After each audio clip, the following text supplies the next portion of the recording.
November 21 ಗುರುವಾರ.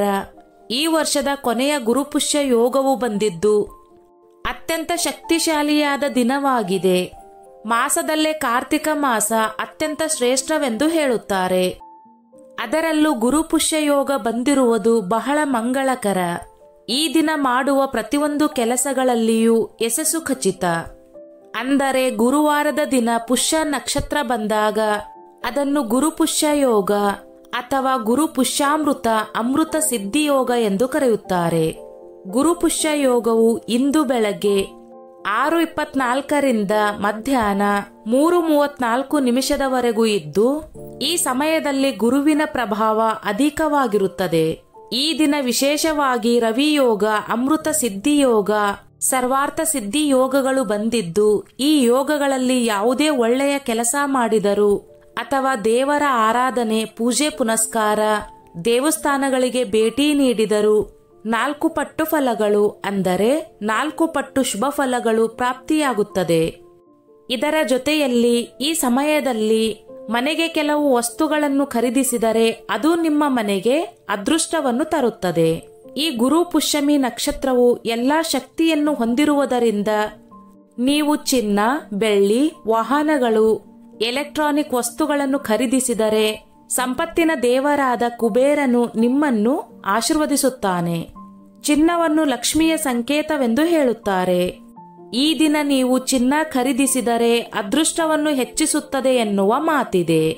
ಒಂದು ವೇಳೆ ಚಿನ್ನವನ್ನು ಖರೀದಿಸಲು ಸಾಧ್ಯವಾಗದೇ ಇರುವವರು ಇಂದು ಬೆಳಗ್ಗೆ 6ರಿಂದ 3 ಗಂಟೆಯ ಒಳಗೆ ಅರಿಶಿನವನ್ನು ತಪ್ಪದೆ ಖರೀದಿ ಮಾಡಿ. ಅರಿಶಿನವು ಧನಲಕ್ಷ್ಮಿಯನ್ನು ಆಕರ್ಷಿಸುತ್ತದೆ. 5 ರೂಪಾಯಿಯ ಅರಿಶಿನವು ನಿಮ್ಮ ಜೀವನದಲ್ಲಿ ಅನಿರೀಕ್ಷಿತ ಅದೃಷ್ಟವನ್ನು ತರುತ್ತದೆ. ವಿಶೇಷವಾಗಿ ಗುರುಪುಷ್ಯಮಿ ದಿನ ಅರಿಶಿನವು ಜೀವನದಲ್ಲಿ ಅದೃಷ್ಟವನ್ನು ತರುತ್ತದೆ. ಈ ದಿನ ಯಾವುದೇ ಹಳದಿ ಬಣ್ಣದ ವಸ್ತುಗಳನ್ನು ಖರೀದಿಸುವುದು ನಿಮ್ಮ ಮನೆಗೆ ಅದೃಷ್ಟವನ್ನು ತರುತ್ತದೆ. ಅದರಲ್ಲೂ ಗುರುಪುಷ್ಯಮಿಯ ದಿನದಂದು ದೇವರ ಫೋಟೋ ಅಥವಾ ವಿಗ್ರಹಗಳನ್ನು ಖರೀದಿಸಿದರೆ ಸಕಲ ದೇವರ ಆಶೀರ್ವಾದ ನಿಮ್ಮ ಮೇಲಿರುತ್ತದೆ. ವ್ಯಾಪಾರದಲ್ಲಿ ಹೂಡಿಕೆ ಮಾಡಿದರೆ ದುಪ್ಪಟ್ಟು ಲಾಭ. ಮನೆಯಲ್ಲಿ ಯಾವುದೇ ಸಮಸ್ಯೆ ಇದ್ದರೆ ನೀವು ಗುರು ಮತ್ತು ವಿಷ್ಣು ಸಮೇತ ತಾಯಿ ಲಕ್ಷ್ಮಿಯನ್ನು ಆರಾಧಿಸಿ ಪೂಜಿಸಬೇಕು. ಇದರಿಂದ ನಿಮ್ಮ ಎಲ್ಲಾ ಸಮಸ್ಯೆಗಳು ಪರಿಹಾರವಾಗುತ್ತದೆ. ಗುರು ಪುಷ್ಯಮಿಯ ದಿನ ನೀವು ಸ್ನಾನದ ನೀರಿಗೆ ಚಿಟಿಕೆ ಅರಿಶಿನವನ್ನು ಹಾಕಿ ಸ್ನಾನ ಮಾಡಿದರೆ ಅಗಾಧವಾದ ಸಂಪತ್ತು ದೊರೆಯುತ್ತದೆ. ಈ ದಿನ ಹಳದಿ ಬಣ್ಣದ ವಸ್ತ್ರವನ್ನು ಧರಿಸಿದರೆ ಅದೃಷ್ಟ ವೃದ್ಧಿಯಾಗುತ್ತದೆ. ಇದರ ಜೊತೆಯಲ್ಲಿ ಶ್ರೀಹರಿ ವಿಷ್ಣು ಹಾಗೂ ಲಕ್ಷ್ಮೀ ದೇವಿಯನ್ನು ಪೂಜಿಸಿ. ಈ ದಿನ ಹಸುವಿಗೆ ಆಹಾರವನ್ನು ನೀಡಿದರೆ ಅಥವಾ ಹಸಿರು ಹುಲ್ಲು, ಗೋಗ್ರಾಸ ಇವುಗಳನ್ನು ನೀಡಿದರೆ ಋಣಭಾರದ ಸಮಸ್ಯೆಗಳು ಯಾವುದೇ ಇದ್ದರೂ ಪರಿಹಾರವಾಗುತ್ತದೆ. ಇದು ಸಾಧ್ಯವಿಲ್ಲವೆಂದಾದರೆ ಕೆಂಪು ಹಸುವಿಗೆ ಬೆಲ್ಲವನ್ನು ತಿನ್ನಿಸಿ. ಈ ದಿನ ಮನೆಯ ಹೊಸ್ತಿಲಿಗೆ ಅರಿಶಿನ ಕುಂಕುಮವನ್ನು ಹಚ್ಚಿ ಗುರು ಪುಷ್ಯಮಿಯ ಸಮಯದಲ್ಲಿ ಅರಿಶಿನದಿಂದ ಸ್ವಸ್ತಿಕ್ ಚಿಹ್ನೆಯನ್ನು ಬರೆಯಬೇಕು. ಸ್ವಸ್ತಿಕ್ ಚಿಹ್ನೆಯಲ್ಲಿ ದೇವಾನುದೇವತೆಗಳು ನೆಲೆಸಿದ್ದಾರೆ. ಈ ರೀತಿ ಮಾಡುವುದರಿಂದ ಹಣದ ಸಮಸ್ಯೆಗಳು ಎಲ್ಲವೂ ನಿವಾರಣೆಯಾಗಿ ನಿಮ್ಮ ಮನೆಗೆ ಒಳ್ಳೆಯದಾಗುತ್ತದೆ.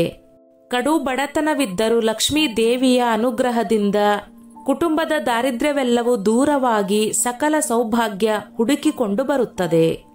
ಈ ದಿನ ದೇವರ ಮನೆಯಲ್ಲಿ ಲಕ್ಷ್ಮೀ ದೇವಿಯ ವಿಗ್ರಹ ಫೋಟೋ ಬಳಿ ಅಥವಾ ಲಕ್ಷ್ಮೀ ದೇವಿಯನ್ನು ಧ್ಯಾನಿಸಿ ದೀಪವನ್ನು ಬೆಳಗಿ ಪೂಜಿಸಿದರೆ ಒಂದು ವರ್ಷವಿಡೀ ಆರ್ಥಿಕ ತೊಂದರೆಗಳಿಲ್ಲದೆ ಅಷ್ಟೈಶ್ವರ್ಯವನ್ನು ಹೊಂದುತ್ತೀರಿ. ಗುರು ಪುಷ್ಯಮಿ ದಿನ ಓಂ ನಮೋ ಭಗವತೆ ವಾಸುದೇವಾಯ ಎಂಬ ಮಂತ್ರವನ್ನು 108 ಬಾರಿ ಜಪಿಸಿದರೆ ಬಹಳ ಶ್ರೇಷ್ಠ.